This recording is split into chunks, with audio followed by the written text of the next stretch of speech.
ค่ะสวัสดีค่ะสวัสดีFCทั้งช่องของสงกรานต์นะคะมื้อนี้จะมีแนวทางตำเล่าวของคนนอนหน้าวันที่เจ็ดคือวันอังคารนี้มาฝากค่ะพี่น้องนี่ค่ะบ่ผิดหวังค่ะบ่ผิดหวังชั่วโมงที่ผ่านมาวันที่6กอดข้อกันมาเพิ่นให้รูดตัวเด่นเพิ่นให้1 2 3มา2เพิ่นเน้น2นะคะพี่น้องวงกลมไว้คือเพิ่นเน้นจับคู่เพิ่นให้จับเอาคือเลขติดทางไตก็คือ7ก็มี7จับก็จะได้2 7ตรงๆนะคะพี่น้องนี่แหละค่ะใช้เลขเพิ่นมักจะกอดข้อกันมาดีเอาในมื้ออื่นนี่วันที่7นะคะวันที่7กรกฎาคม69จะเป็นตัวใดเฮาไปรับชมรับฟังกันได้เลยค่ะฮัลโหลสวัสดีค่ะเป็นไงล่ะแม่มันออกตัวใดแน่หาได้ตรวจเบิ่งอยู่นั่นได้ตรวจเบิ่งหาได้เบิ่งอยู่มันออกบอก2-3ตัวรถ2-3ตัว2227หึ27ถูกอยู่ดีคันสมมุติว่าอันข้าเจ้าจับเอานะเอ้าก็ถูกตัวไปยังเอาให้แม่เบิดเบิดตัวเนาะเอาให้4ตัวติดน่ะผมเน้นบอก2กันบ่เน้น2อยู่เน้น2เน้น3เน้น2เน้น3นั่นล่ะเน้น2เพราะว่าได้วงกลมไว้อยู่นี่ค่ะผมก็ว่าให้วิ่งบอก2แล้วผมบอกซื้อบอก2 2 4เด้อตัวนึงตัวเดียวนั่นแหละแม่นได้ฉีดเส้นใต้3ตัวบัดนี้ก็เลยว่าเน้น2ก็เลยวงกลมที่2นั่นล่ะมันบ่เป่า3ตัวมันสิถึงทั้งบนทั้งล่างพุ่นแล้วเนาะโอ้มันหลักบ่เอาวันจันทร์เนาะค่ะมาเป่ามาเป่า2 7มันก็อยู่ในนี่ล่ะ2 7ก็อยู่หั่นไกล7ตัวเดียวล่ะอยู่นำกันนั่นล่ะกอดข้อกันมาอีกคือเก่ายังว่ามันกองอยู่นี่อีกตัวนึงให้เด่น2เฮาก็จับแค่2 4 2 6 2 9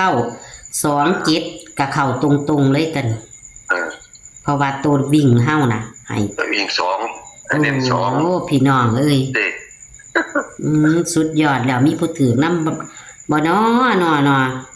คนนอนหน้าก็ได้เนาะแม่เนาะเข้ามาตลอดเด้ล่ะเนาะตัวเด่นตัววิ่งแต่ยังว่าตัวแข็งแรงนี่มันคักแล้ว1 2 3นี่ล่ะค่ะตัวติดก็ให้มาโลดเสี้ยนตัวติดก็ให้มานี่ล่ะให้เขาเจ้าผู้เขาเจ้าจับทิศจับทางถือเขาเจ้าสิไปจับเอาบัดนี้เฮาก็เอาเต็มเข้ากอดข้อกันมาอีกคือเก่าครับเอาไปยังว่าตามสไตล์ค่ะมันผู้รู้นี่มันรู้เอาก็เต็มเป่าแล้วตัวเองตัวจับก็อยู่หั่นเนาะสุดยอดค่ะเอาเพิ่นจับทิศจับทางถึกแล้วล่ะเพิ่นสิเอารู้แม่ว่าเอาบักยังบักเก่งเนี่ยหวานบ่เขียนได้890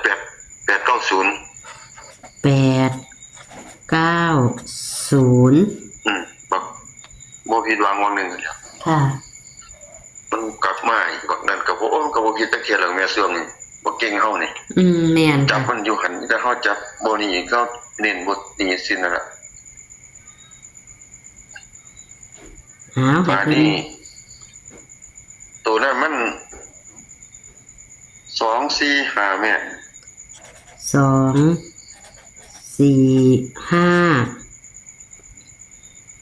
บ่เก็ตบ่เอาหัวมันล่ะน่าเด้อบ่เก็ตติดอยู่บ่เอาดอกคือบ่เอาโลดมันเป็นตัวเก่ามันอยู่ตัวหม่องเก่าติมันเป็นตัวเก่าตัวเก่าก็มาได้คือเก่าตัวเก่าก็มาได้ตัวนี้มันเก่งอยู่นี่มันหน่อยให้มันหน่อยลงบาด405แม่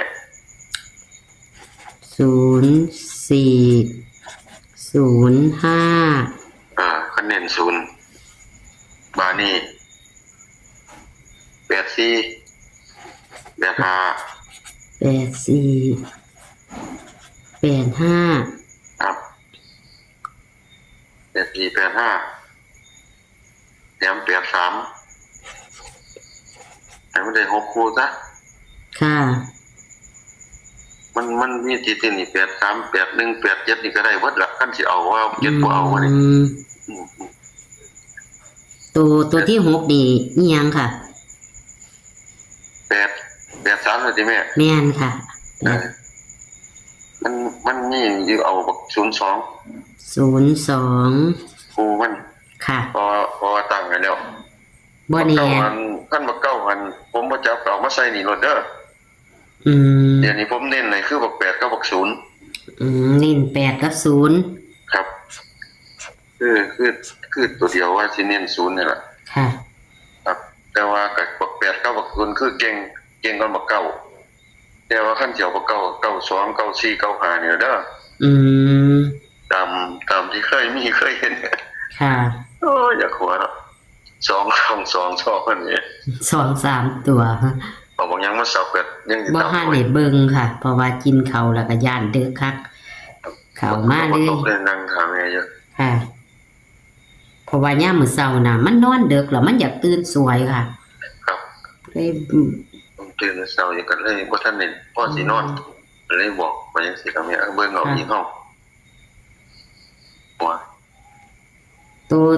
ตัวนิ่นดีค่ะ ตัวนิ่นสองตัวนี่ จับคู แล้ นี่ วก็0405นะแม่8485น่ะ อืม เป็น4คู่นี่แหละ ค่ะ ตัวกลางก็คือ ดึงมาใส่รถบัก2บัก4บัก5ละซุ่มตัวมัดเก่งๆบักเก่งก็ได้คือมันสิประกอบด้วยกันก็มันออกใส่กันได้890นี่ อืม ตัวนี้มันเคยออกใส่กันได้ก็เคยบอกแม่ที่ตลอด ค่ะ อยู่ใบก้อนก็บอกแม่อยู่นั่นแหละว่ามันเป็นลักษณะนี้มันออกใส่กันได้ ข้าเจ้าสิหูจักและล่ะข้าเจ้าสิจับทิศจับทางถูกแล้วกอดข้อกันมากก็ดีกอดไล่ตั้งกอดไล่นอนได้หมด ได้เบิดละรถ แล้วก็หันลังเทียก็มาทั้ง3ตัวเนาะ2เทียแล้วบ่แม่นบ่เซียนที่มา3ตัว มันก็มากบางนึงกันมันถือผมซื้อมาผมถือ4-5มื้อซ้อนได้แม่ ที่ ผมถือคู่มือได้ ม ถืออยู่นี่ ถือบ่ค่ะมื้อนี้ถือบ่ ได้บาทละ100บาทละ100ค่ะ ถือมื้อละ20บาท30บาท 10 ก็ บาท ใกล้ ซื้อมื้ เนาะ อนี้บ่ถือคนแม่ ค่ะ ซื้อ24กับ02 ค่ะ ตัวจังๆแม่บัก2แม่27บ่ซื้อ17วันนี้แม่ ไม่ได้บอกคนเดียวก่อน ก็ถือว่า เขาอยู่เนาะกอดข้อกันมาคือเก่าอ้าว ผู้มันแนมเบิ่งกัน ค่ะ นะแม่เอ้ยนี่ กับมีจับคู่กับมี040584858302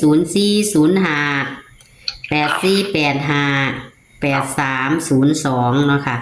ครับ การเน้นให้กับ04058485เนาะค่ะ ครับตามนั้นเด้อแม่เนาะ ค่ะ ตามนั้นล่ะ อ้าว ซุ่มนั้นก็บอกม่วนเพิ่นม่วนเลิศเห็นบ่นี่อันเก่ามันนี่มันเป็นนั่นตลอดในว่าซั่น ค่ะก็ขอบคุณเด้อค่ะ ครับขอบคุณครับ สวัสดีค่ะ ขอบคุณนี่แม่ ค่ะก็ผิดหวังพี่น้อง ออกไปวังชั่วโมงที่แล้วนะคะ เบิ่งพี่น้อง ชั่วโมงที่ผ่านมา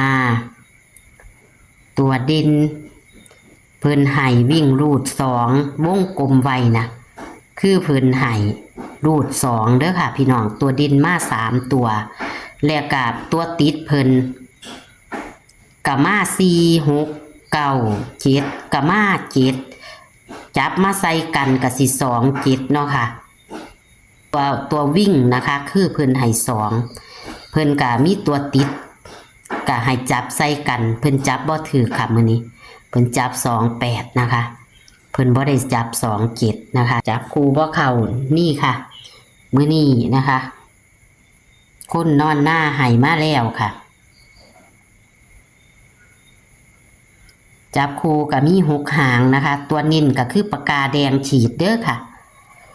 ตัวนิ่นปากกาแดงขีดนะคะ04058485คือตัวนิ่นนะคะ พี่น้องระวังกอดข้อกันมาอีกคือเก่า ส่วนวิ่งรูดเพิ่นให้8กับ0นะคะตัวเก้าก็อย่าเผลอเด้อค่ะอยากขันมักกะจับใส่92 94 95ก็ได้นี่แหละค่ะแคปหน้าจอค่ะพี่น้อง